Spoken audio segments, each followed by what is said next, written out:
नमस्कार दोस्तों, आपके अपने चैनल हमारे संस्कार में आपका बहुत बहुत स्वागत है। आज हम आपके लिए लेकर आए हैं आश्विन मास महात्म्य कथा अध्याय 1। लेकिन उससे पहले अगर आप हमारे चैनल पर नए हैं और अभी तक आपने चैनल को सब्सक्राइब नहीं किया है तो आप सभी से हाथ जोड़कर निवेदन है कि प्लीज़ हमारे चैनल को सब्सक्राइब करें, वीडियो को लाइक करें, ज़्यादा से ज़्यादा शेयर करें ताकि इन कथाओं का श्रवण का लाभ और लोगों को भी मिल सके। बेल आइकन को दबाना ना भूलें ताकि हमारी आगे आने वाली हर वीडियो की जानकारी आपको नोटिफिकेशन के ज़रिए मिल जाया करे। कमेंट्स बॉक्स में जय श्री कृष्णा, राधे राधे, हर हर महादेव लिखना ना भूलें। तो चलिए शुरू करते हैं आज की कथा। एक बार एक ऋषि ने सोचा कि अपने अपने पाप धोने के लिए सभी लोग गंगा जी में आते हैं। ऐसे में सारे पाप तो गंगा जी में ही समा जाते हैं और इस तरह से तो गंगा जी भी पापी हो जाएंगी। तब उन ऋषि ने यह जानने के लिए कि आखिर यह पाप जाता कहाँ है, बड़ी कठिन तपस्या की। तब उनकी कठिन तपस्या से भगवान प्रसन्न हुए और प्रकट होकर उन्हें दर्शन दिए। ऋषि ने उन्हें प्रणाम करके पूछा कि हे भगवान, कृपया यह बतलाइए कि गंगा जी में जो पाप धोए जाते हैं वह कहाँ जाते हैं। तब भगवान बोले कि चलो इस बारे में गंगा जी से ही पूछते हैं। ऋषि और भगवान दोनों ने ही गंगा जी से पूछा कि हे गंगे, सब लोग आपके यहाँ पाप धोते हैं तो इसका मतलब तो यह हुआ कि आप भी पापी हुई। गंगा जी ने कहा, मैं भला कैसे पापी हो गई, मैं तो सभी पाप लेकर समुद्र को अर्पित कर देती हूँ। इसके बाद ऋषि और भगवान समुद्र के पास गए और उनसे पूछा, हे सागर, गंगा सभी पाप आपको अर्पित कर देती है तो फिर क्या आप पापी हो गए। समुद्र ने कहा कि मैं पापी भला कैसे हुआ, मैं तो सभी पाप को भाप बनाकर बादल बना देता हूँ। अब ऋषि और भगवान दोनों ही बादलों के पास गए और पूछा, हे बादल, समुद्र पापों को भाप बनाकर बादल बना देते हैं, फिर तो आप ही पापी हो गए। बादलों ने कहा, मैं कैसे पापी हुआ, मैं तो सभी पापों को वापस पानी बना देता हूँ और धरती पर बरसा देता हूँ। इससे ही अन्न उपजता है और इसे ही मनुष्य खाता है। और उस अन्न से जो अन्न जिस मानसिक स्थिति से उगाया जाता है, जिस वृत्ति से प्राप्त किया जाता है और जिस मानसिक अवस्था में खाया जाता है, उसी के आधार पर मनुष्य की मानसिकता बनती है। यही कारण है कि कहा जाता है, जैसा खाए अन्न वैसा बनता मन। जिस वृत्ति से अन्न प्राप्त किया जाता है और जिस मानसिक अवस्था में खाया जाता है, यानी कि क्रोधित अवस्था में, संतुष्ट अवस्था में, खुश होकर जिस अवस्था में भी अन्न खाया जाता है, वैसे ही विचार मनुष्य के बन जाते हैं। ऐसे में हमेशा भोजन शांत रहकर ही ग्रहण करना चाहिए। अन्न जिस धन से खरीदा जाए वह धन भी परिश्रम का होना चाहिए। वह धन कभी दूसरों के दिल को दुखाकर, दूसरों को सताकर कमाया हुआ नहीं होना चाहिए। जब पांडव और कौरव महाभारत के युद्ध को चले तब राजा धृतराष्ट्र ने कहा कि मैं भी युद्ध देखने चलूं। तब श्री व्यासदेव जी कहने लगे, हे राजन, नेत्र के बिना क्या देखोगे। तब राजा ने कहा, हे प्रभु जी, देखूंगा नहीं तो सुन ही लूंगा। तब व्यास जी ने कहा, हे राजन, तुम्हारा सारथी संजय जो कुछ भी महाभारत की युद्ध की लीला कुरुक्षेत्र में होगी वह तुझे यहाँ बैठे ही सुना देगा। व्यास देव जी के मुख से यह वचन सुनकर संजय ने विनती की, हे प्रभु, यहाँ हस्तिनापुर में बैठे मैं कुरुक्षेत्र की लीला कैसे जानूं और राजा को किस प्रकार कहूँगा। तब व्यास जी ने प्रसन्न होकर संजय को यह वचन कहा कि हे संजय, मेरी कृपा से तुझे यहाँ ही सब कुछ दिखाई देगा। व्यास जी के इतना कहते ही उसी समय संजय की दिव्य दृष्टि हो गई। अब संजय महल में बैठे बैठे ही राजा धृतराष्ट्र को महाभारत का कुरुक्षेत्र का आंखों देखा हाल सुना रहे हैं। महाभारत का कौतुक देखकर कहते हैं, राजन सुनो, 7 अक्षौहिणी सेना पांडव की और 11 अक्षौहिणी सेना कौरव की एक साथ कुरुक्षेत्र में एकत्रित हो गई है। धृतराष्ट्र ने पूछा, हे संजय, धर्म के अक्षेत्र कुरुक्षेत्र में युद्ध की इच्छा से एकत्र हुए मेरे और पांडु पुत्रों ने अब क्या किया। संजय ने कहा, पांडवों की सेना की व्यूह रचना देखकर दुर्योधन आचार्य द्रोण के पास जाकर कहने लगे, हे आचार्य, देखिए आपके शिष्य बुद्धिमान पतपुत्र ने पांडवों को बड़ी सेना की कैसी व्यूह रचना की है। इस सेना में अर्जुन, भीम जैसे बड़े बड़े धनुर्धारी, वीरधान, विराट महारथी द्रुपद, दृष्टकेतु, चेकितान, बलवान, काशीराज, परुजित, कुंती भोज नरों में श्रेष्ठ, शौर्य पराक्रमी युधामन्यु, बलवान उत्तम मौजा, अभिमन्यु और द्रौपदी के पुत्र सब के सब महारथी हैं। हे ब्राह्मण श्रेष्ठ, आपके स्मरण का अर्थ अब मैं अपनी सेना के प्रधान सेनापतियों के नाम भी सुनाता हूँ। आप भीष्म, कर्ण, युद्ध महाविजयी कृपाचार्य, अश्वत्थामा, विकर्ण, सोमदत्त का पुत्र भूरिश्रवा तथा बहुत से शूरवीर मेरे लिए प्राण तक देने को तैयार हैं। ये सभी लोग शस्त्र चलाने में अति निपुण हैं। यह सभी शस्त्र विद्या और युद्ध विद्या में प्रवीण हैं। हमारी सेना का, जिसके भीष्म रक्षक हैं, बड़ा बल है।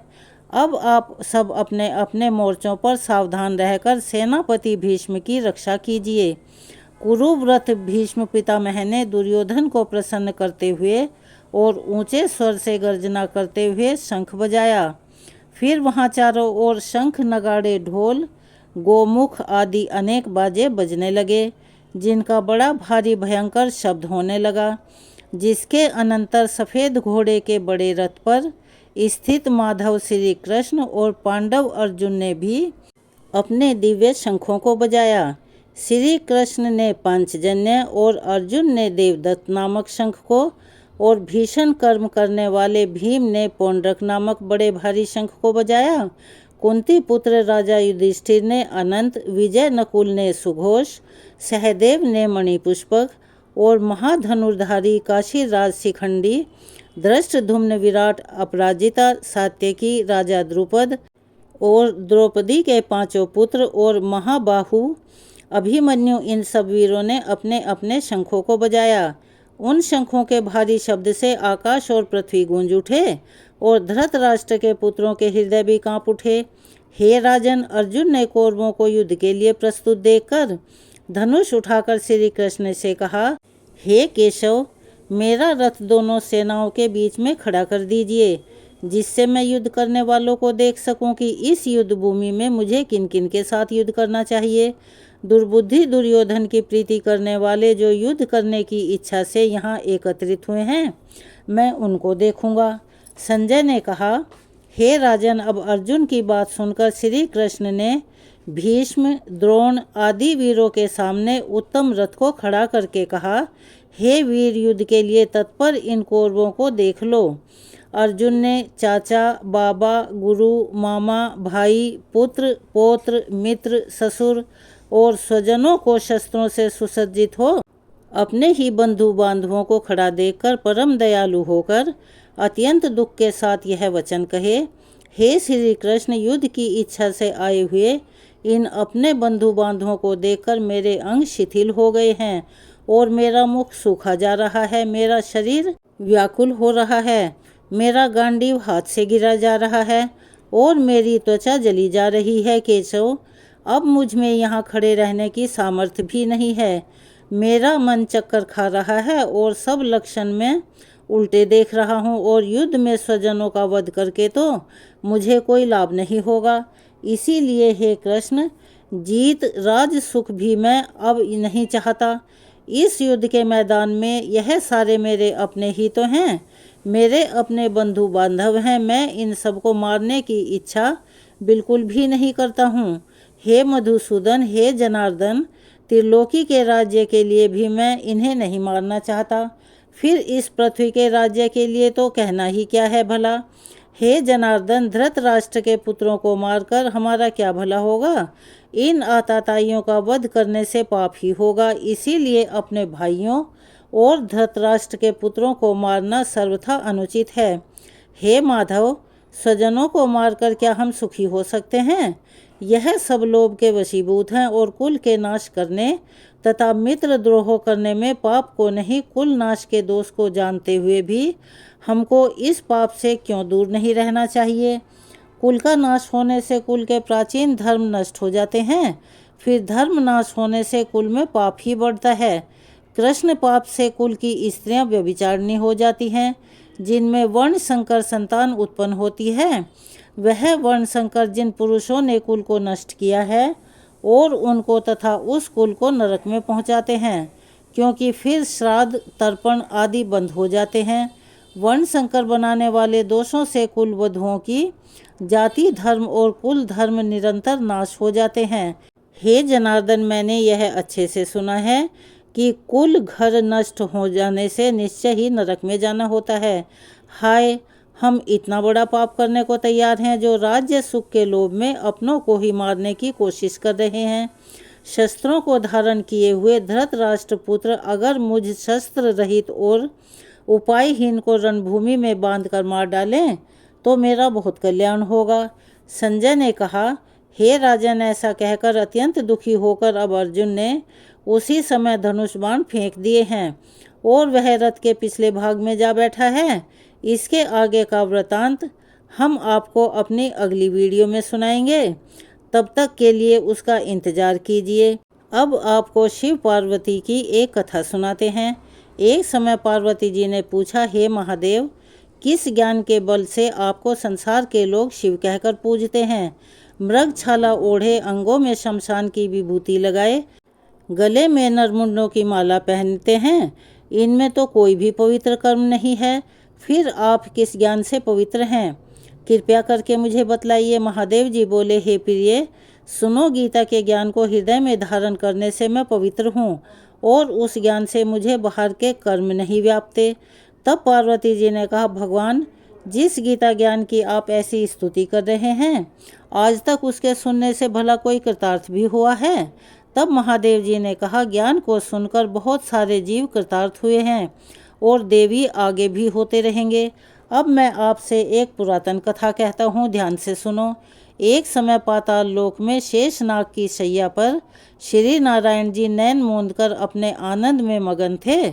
उस समय भगवान के चरण दबाती हुई श्री लक्ष्मी जी ने पूछा, प्रभु, निद्रा और आलस्य उन पुरुषों को व्यापता है जो जीव तामसी हैं, फिर आप तो तीनों गुणों से अतीत हो। हे श्री नारायण जी, हे प्रभु, आप वासुदेव हो, आप इस समय नेत्र मूंद रहे हो, इसमें मुझे बड़ा आश्चर्य हो रहा है। श्री नारायण जी बोले, हे लक्ष्मी, मुझे निद्रा आलस्य कभी नहीं व्यापता। एक शब्द रूप जो भगवत गीता है, उसमें जो ज्ञान, उसके आनंद में मैं मगन रहता हूँ। जैसे 24 अवतार मेरे आकार रूप हैं, वैसे ही यह गीता शब्द रूप अवतार है। इस गीता में यह अंग है। 5 अध्याय मेरे मुख हैं, 5 अध्याय मेरी भुजा हैं, 5 अध्याय मेरा हृदय और मन है, 16 अध्याय मेरा उदर है, 17वां अध्याय मेरी जंघा है और 18वां अध्याय मेरे चरण हैं। सब गीता के जो श्लोक हैं सो मेरी नाड़ियाँ हैं। गीता के अक्षर मेरे रोम हैं। ऐसा जो मेरा शब्द रूप गीता ज्ञान है, जिसके अर्थ में हृदय में विचरता हूँ और बहुत आनंद को प्राप्त करता हूँ। श्री लक्ष्मी जी बोली, हे नारायण जी, जब गीता का इतना ज्ञान है तो उसे सुनकर कोई जीव कृतार्थ भी हुआ है? सो मुझसे कहिए। तब श्री नारायण जी कहने लगे, हे लक्ष्मी, गीता ज्ञान को सुनकर बहुत से जीव कृतार्थ हुए हैं। अब तुम एक कथा सुनो। शूद्र वर्ण का एक प्राणी था जो चांडालों के कर्म करता था और तेल लवण का व्यापार करता था। उसने एक बार एक बकरी पाली। एक दिन वह बकरी चराकर बाहर वृक्षों के पत्ते तोड़ने लगा। वहाँ सांप ने उसे डस लिया। तुरंत ही उसकी मृत्यु हो गई। मरने के बाद उसने बहुत सारे नरक भोगे। फिर बैल की योनि में जन्म लिया। जब बैल का जन्म पाया तो उस बैल को भिक्षुक ने खरीद लिया। वह भिक्षुक उस बैल पर चढ़कर सारा दिन भिक्षा मांगता फिरता। जो कुछ भिक्षा मांग कर लाता वह अपने परिवारजनों के साथ मिलकर खा लेता और वह बैल सारी रात उसके द्वार पर बंधा रहता। उसके खाने पीने की कोई खबर ही नहीं लेता था। बस थोड़ा सा भूसा उसके आगे डाल दिया जाता। जब दिन चढ़ता तो फिर से वह भिक्षुक बैल पर चढ़कर भिक्षा मांगता। इस तरह कितने दिन बीत गए। तब वह बैल भूख का मारा एक दिन गिर पड़ा, लेकिन इतने पर भी उसके प्राण नहीं छूटे। नगर के लोग आए, देखे कोई तीर्थ का फल दे, कोई व्रत का फल दे, लेकिन उस बैल के प्राण नहीं छूटे। एक दिन गणिका आई। उसने मनुष्यों से पूछा, यह भीड़ कैसी है? तो उन्होंने कहा कि इस बैल के प्राण नहीं छूट रहे हैं, अनेकों पुण्य का फल दे रहे हैं, तब भी मुक्ति नहीं मिल रही है। तब उस गणिका ने कहा, मैंने जो कर्म किया है उसका फल मैं इस बैल को निमित्त कर रही हूँ। ऐसा कहते ही बैल को मुक्ति मिल गई। उसने अपने प्राण त्याग दिए। तब उस बैल ने एक ब्राह्मण के घर में जन्म लिया। पिता ने उसका नाम सुशर्मा रखा। जब वह बड़ा हुआ तब पिता ने उसे विद्या के लिए भेजा। उसको अपने पिछले जन्म की सब बातें याद रही।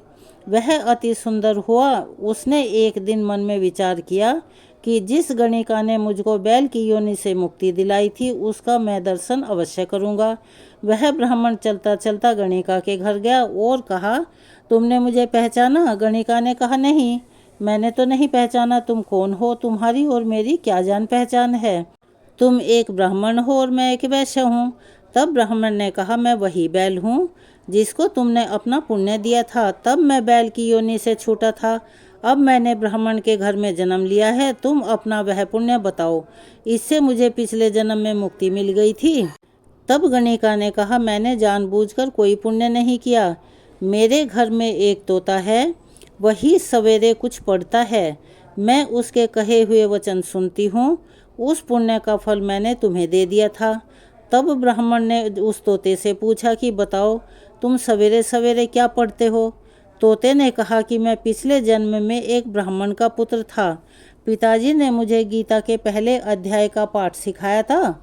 फिर मैंने एक दिन गुरुजी से जाकर कह दिया कि सब कुछ तो मुझे मेरे पिता ने पढ़ाया है, आपने मुझे क्या पढ़ाया है? तब गुरुजी ने मुझे श्राप दे दिया था कि तू अगले जन्म में तोता बन जा, और मैं तोता अर्थात सुआ हो गया। एक दिन एक शिकारी मुझे पकड़ कर ले गया। फिर एक ब्राह्मण ने मुझे मोल ले लिया। वह ब्राह्मण भी अपने पुत्र को गीता का पाठ सिखाता था। तब मैंने भी वह पाठ सीख लिया। एक दिन उस ब्राह्मण के घर पर कुछ चोर आ गए। उन्हें धन तो मिला नहीं, बदले में वे मेरा पिंजरा ही उठा कर ले गए। उन चोरों की यह गणिका मित्र थी, मुझे इसके पास ले आए। सो मैं नित्य ही श्री गीता जी के पहले अध्याय का पाठ करता हूँ। यह सुनती है। इस पर गणिका की समझ में कुछ भी नहीं आता। जो मैं पढ़ता हूँ वही पुण्य इसने तुझे दान दे दिया था। सो श्री गीता जी के पहले अध्याय के पाठ का यह फल है। तब ब्राह्मण ने कहा, हे तोते, तू भी विप्र है, मेरे आशीर्वाद से तेरा कल्याण हो। भगवान श्री हरि कहने लगे, सो हे लक्ष्मी। इस प्रकार उस तोते ने गणिका को भी मुक्ति प्रदान की। गणिका ने भी भले कर्म ग्रहण किए। नित्य प्रति स्नान कर और गीता के प्रथम अध्याय का पाठ किया, जिसके फलस्वरूप उसे भी सभी पापों से मुक्ति मिल गई और अंत में मोक्ष मिला। श्री नारायण कहने लगे कि हे लक्ष्मी जी, जो कोई जाने अनजाने से भी भगवत गीता का यह पाठ पढ़ता या सुनता है, उसे फलस्वरूप सभी पापों से मुक्ति मिल जाती है और वह लख 84 के आवागमन से भी बचता है और बैकुंठ में उसका निवास होता है। तो आज का यह पहला अध्याय यहाँ समाप्त हुआ। आपको कैसा लगा कमेंट्स बॉक्स में अपनी राय अवश्य ही बताएं। अगर आप हमारे चैनल पर नए हैं और अभी तक आपने चैनल को सब्सक्राइब नहीं किया है तो आप सभी से हाथ जोड़कर निवेदन है कि प्लीज़ हमारे चैनल को सब्सक्राइब करें, वीडियो को लाइक करें, ज़्यादा से ज़्यादा शेयर करें, बेल आइकन को दबाना ना भूलें ताकि हमारी आगे आने वाली वीडियो की जानकारी आपको नोटिफिकेशन के जरिए मिल जाया करे। अपना सहयोग और प्यार हमें ऐसे ही प्रदान करते रहें। कमेंट्स बॉक्स में जय श्री कृष्णा, राधे राधे, हर हर महादेव लिखना ना भूलें। धन्यवाद।